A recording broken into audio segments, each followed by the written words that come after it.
dans ce GL et surtout de quoi tu veux nous parler en premier? Alors, on va vous montrer tout ce qui est... Ah, tiens, alors attends. Il y a un événement aléatoire qui vient de spawner sur ma... Qu'est-ce qui se passe là? Ah, alors attends, lui, il vient de la braquer, je crois. Vas-y, les rotules. Tiens, les rotules, c'est pas nul.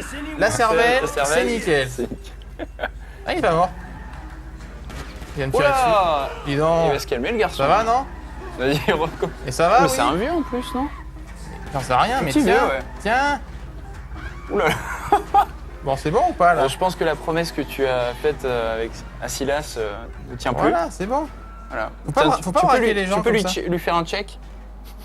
Tiens, check. Alors, attends, et où est-ce que c'est ce qu'il a braqué, là? Je sais pas. C'est peut-être sous tes roues. Donc des événements quand même aléatoires assez souvent?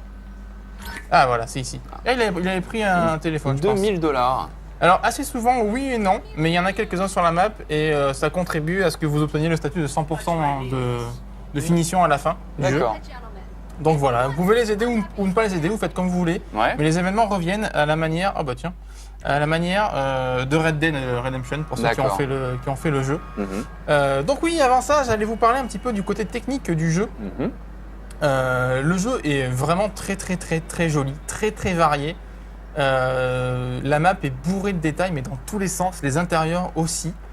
Il y a quelques petits problèmes techniques. Alors certes, il y a l'aliasing et le clipping, j'ai presque envie de dire traditionnel dans l'histoire de la série, qui m'a pas gêné plus que ça, faut vraiment le dire. Le seul truc qui m'a un peu gêné, c'est que j'ai eu des micro-freezes qui faisaient entre 1 et 3 secondes. J'en ai eu une dizaine. Je suis là, à l'heure actuelle, à 25 heures de jeu environ.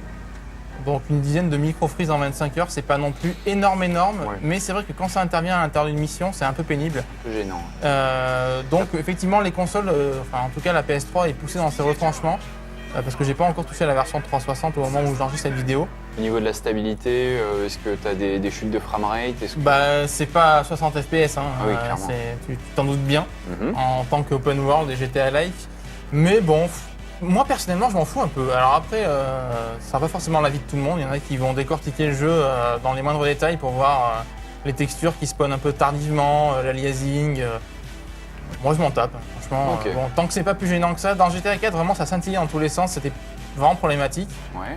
Là c'est moins le cas. Donc franchement sur un bel écran qui fait à peu près, je sais pas, même un 80 ou 90, ça suffit largement. Ouais.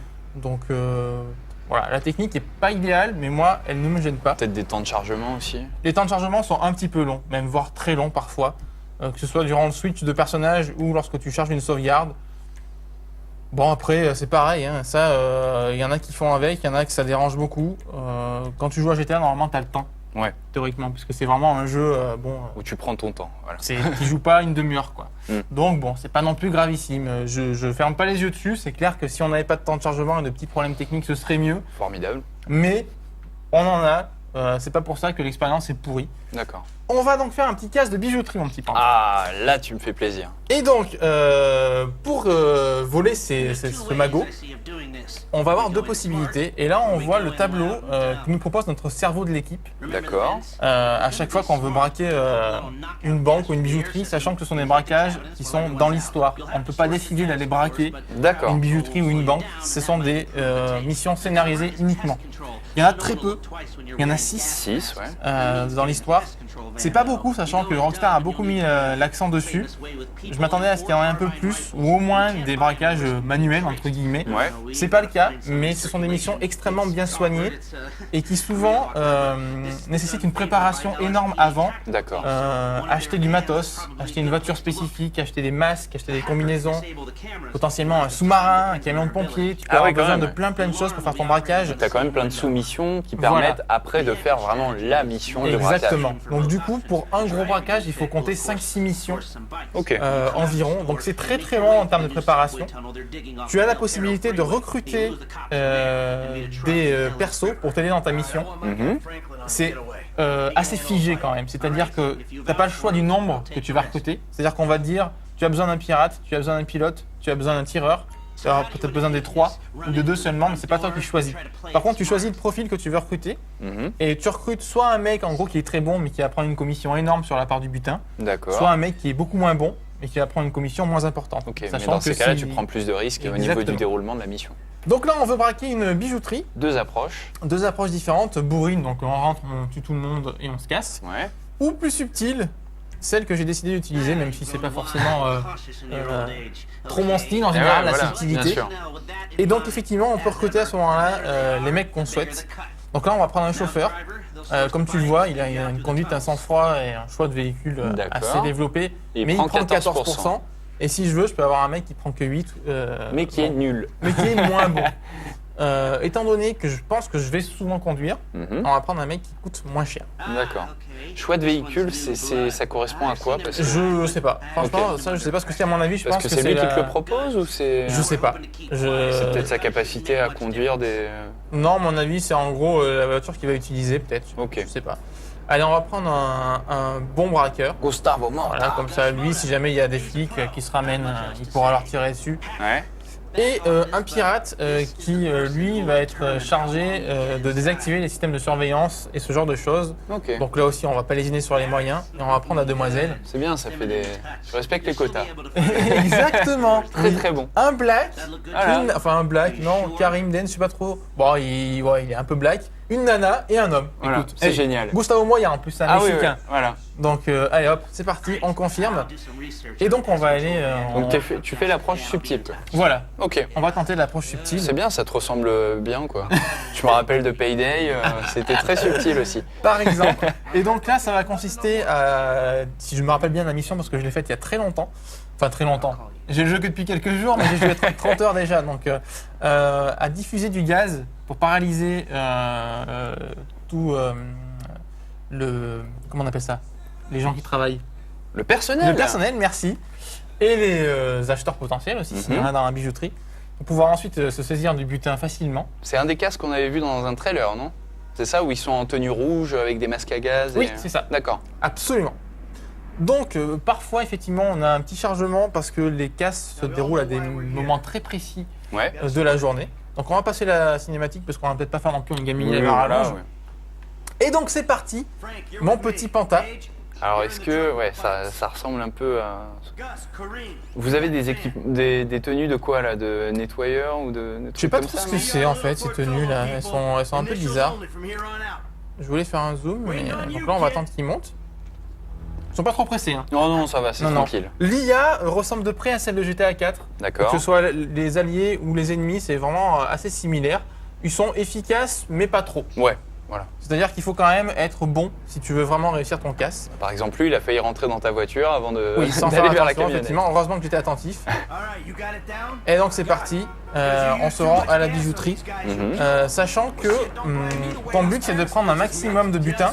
Ouais. Tu peux partir avec moins, un peu comme dans Payday justement. Mais tu prends plus de risques. Mais non, c'est pas ça, mais tu auras moins d'argent. D'accord, ok. C'est ça. Et ce que je voulais dire aussi, c'est qu'avec GTA, ce qui est bien, c'est que tu n'as pas besoin d'acheter d'autres jeux, puisque en gros, c'est un GTA-like, mais c'est aussi un Payday-like. Ouais. C'est aussi parfois un jeu d'infiltration. Donc, il y a un peu de tout, quoi. C'est vraiment c'est un univers GTA, c'est pas qu'un type de jeu. Ah, ils sont pénibles de parler derrière. C'est insupportable. Alors, Et d'ailleurs, les casses, j'en profite pour le dire, seront disponibles aussi dans GTA Online. Oui. Ça, on vous en parlera à la sortie. Quand on y aura accès, puisque voilà. c'est pas encore le cas, malheureusement, C'est alors ça. on enregistre ces vidéos. Exactement. Mais oui, on fera un test même sûrement dédié à GTA Online, ainsi que des gaming live, dans lesquels tu participeras peut-être, Panta, parce que je Peut-être. crois que le mode online t'intéresse. Moi, ça m'intéresse. Autant que le solo. Oui, voilà, ouais. On peut dire ça comme ça. Donc pareil, le jeu est en anglais, comme tous les GTA précédents. Ça pose problème puisque il faut souvent les conduire et discussions lire. sont durant la conduite. D'accord. Voilà, et lire en même temps, c'est pas forcément simple quand Ouais. on n'aime pas l'anglais. Cela dit, comme dans les GTA précédents, vous avez un script de ce qui a été dit. Ah, d'accord. Donc si jamais vous avez loupé un truc, Louper une info. vous pouvez retrouver. voilà, vous pouvez retrouver les Ok. dialogues. Ça, c'est quand même assez sympa. Même si c'est vrai, encore une fois, qu'on préférait que le jeu soit localisé. Mais bon, on va pas non plus en demander trop. Ouais. Puis Hop. il me semble qu'ils ont fait quand même de gros efforts sur le doublage en engageant des vrais gangsters et tout Oui. ça. Donc... Bon, alors, je t'avoue que je ne l'ai pas forcément, Ouais. franchement, constaté. Mais parce que déjà, je fréquente assez peu de gangsters, de manière générale. Ah, Nagoon quand même, un petit Et peu. pas... Bon, alors ça, c'est pas bien. C'est pas bien du tout. Et puis parce que je trouvais que les doublages des précédents étaient déjà très bons, même quand c'était des acteurs. Donc, alors les vrais gangsters, je t'avoue que ça n'a pas forcément beaucoup d'impact. D'accord. Ça, c'est peut-être plus du luxe qu'autre chose. Mais en tout cas, bon, les doublages sont très bons. Les dialogues le sont aussi. C'est du GTA, hein, c'est... la bande son, les musiques, les radios... Idem, c'est de la grande qualité. J'ai même presque envie de dire que la bande son est encore meilleure dans les menus et dans les missions que dans les radios. Parce que c'est des morceaux composés spécialement pour le jeu. Et c'est vraiment très bon. D'accord. On a une quinzaine de radios avec tous les genres qui sont réunis. Donc il y en a pour tous les goûts. Comme dans les précédents GTA, encore une fois. J'ai pas envie de dire que c'est la normalité, puisqu'il y a beaucoup de jeux qui ne le font pas. Mais on peut pas être surpris que la bande-son soit bonne quand on connaît vraiment bien la série. Il y a un niveau de qualité quand même. Alors attends, il faut que je monte ici, si je me rappelle bien. Oh là. Oui. Alors, t'as une touche carrée pour te permettre... Une belle gamelle Revolt. Pour te permettre de monter, mais si t'es pas complètement en face, parfois, il peut effectivement se vautrer. D'accord. Et être assez ridicule. Oui. Il faut bien le dire, Panta. Alors, la première fois que j'ai fait ça... Alors, attends. T'as jeté une grenade au lieu de jeter du gaz. Non, mais je m'y suis repris à 5 fois en fait, parce que... non, c'est pas ça. Parce que je visais comme un porcinet. Comme tu peux voir, le viseur est tout petit. T'as vu? Ah oui, quand même. La réticule est minuscule. D'accord. Et voilà, du premier coup. Bien joué du premier coup. Et donc là, on va voir ce qui se passe. Tout de suite. Hop là. Diffusion du gaz. Absolument. Paralysant, qui va avoir un bel impact sur tout le monde. Comme tu vois, ils sont en train d'acheter. Bah oui. Sachant que avant cette mission, on était venu repérer. J'étais venu dans la bijouterie voir où étaient les caméras, où étaient les grilles d'aération, où était l'alarme pour pouvoir la pirater. Ça a nécessité une préparation en amont assez importante qu'on ne voit pas dans ce Gaming Live forcément. C'est d'autant plus jouissif une fois que tu fais la mission. Exactement. De dire je l'ai préparé pendant 2-3 heures. Donc là, tout le monde est paralysé. Voilà. Maintenant, on prend les thunes. Encore une fois, on se croirait dans Payday. Hein, ouais, c'est clair. Toi qui a beaucoup joué aussi. Et franchement, c'est tout aussi bien. On a une musique qui est très sympa en fond. On va l'écouter. Ouais.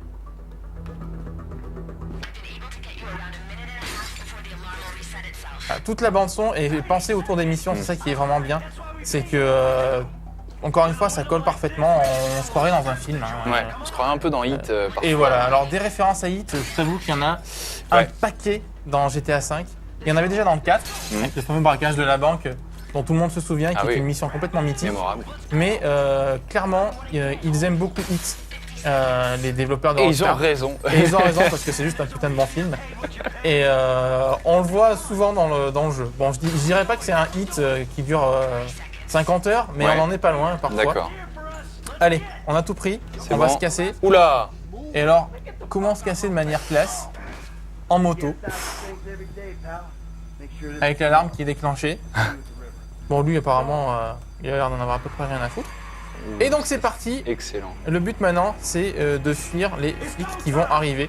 D'accord. Comme tu vois, le cas s'est très bien passé parce qu'on a pris l'approche subtile. Qui nécessitait une petite action, comme on l'a vu monter sur le toit et diffuser le gaz. Et en la jouant bourrine, t'aurais eu beaucoup plus de flics, des gunfights. Absolument. Exactement. Ben, déjà, l'alarme serait déclenchée beaucoup plus vite. Et effectivement, on aurait été poursuivi par les flics. Il y aurait eu beaucoup plus de morts. Là, j'ai épargné beaucoup de gens. Encore une fois, j'ai dit que je faisais des gaming live soft, et je m'y tiens, n'est-ce pas Tu as bien raison. Silas. Oui. Et donc là, avec mes compères, on va fuir. Je ne sais plus par contre combien de temps dure la course poursuite, pas très longtemps, puisque il faut avouer que le jeu est un mélange d'événements aléatoires et de scripts. D'accord. Parfois, tu ne peux pas rattraper les mecs que tu poursuis tant que le jeu n'a pas décidé que tu pouvais le faire. Bien sûr. Et vice versa. Tu as pas mal de scripts qui sont prévus, ça c'est une question de mise en scène aussi. Pour que le jeu soit quand même à la limite du film interactif. Donc il y a pas mal de scripts, mais pas gênant du tout. C'est bien amené. Oui, c'est très bien amené. Encore une fois, avec la caméra, ils font beaucoup de travail de mise en scène pour rendre le jeu fluide. Toi, tu passes par les escaliers. Oui. Mais t'as raison. J'ai envie. Quel est le problème? Est-ce que les escaliers sont uniquement pour les piétons? Est-ce que c'est écrit réservé aux piétons? Bien sûr que non. Voilà. Donc, la conduite pendant le premier, puisque là je suis en train de conduire une moto, elle est très légèrement plus arcade que dans le 4. D'accord. Faut pas exagérer non plus. Très légèrement, parce qu'il y en a qui avaient très peur quand même que ce soit vraiment ultra arcade. Alors ça l'est arcade, ça a été déjà dans le 4, faut pas déconner, c'était pas une simulation non plus. On parlait beaucoup de la conduite du 4, bon, je n'ai jamais trouvé si difficile que ça personnellement. Sauf au tout début, mais c'est normal parce qu'on te dit que le perso ne sait pas très bien conduire. Ouais, puis il fallait apprendre quand même à gérer le freinage et l'accélération parce que si tu pilais, il se pouvait très facilement que tu rentres dans le mur, quoi. Oui, mais franchement, moi, je n'ai jamais trouvé très compliqué.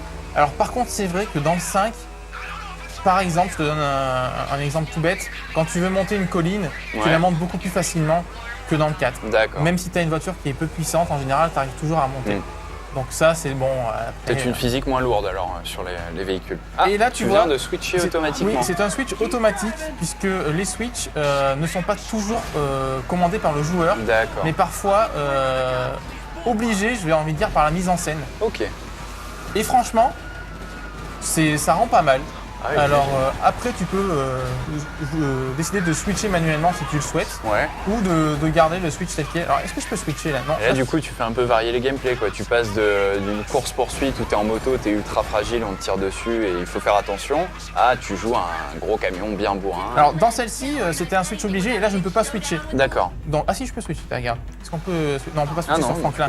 Il y a des fois où tu peux pas switcher sur les persos. D'accord. On ne t'explique pas forcément pourquoi, mais tu devines que c'est par souci de mise en scène. Bien sûr. Et aussi pour que tu puisses incarner un peu tous les personnages lorsque l'histoire l'a plus ou moins décidé en fait.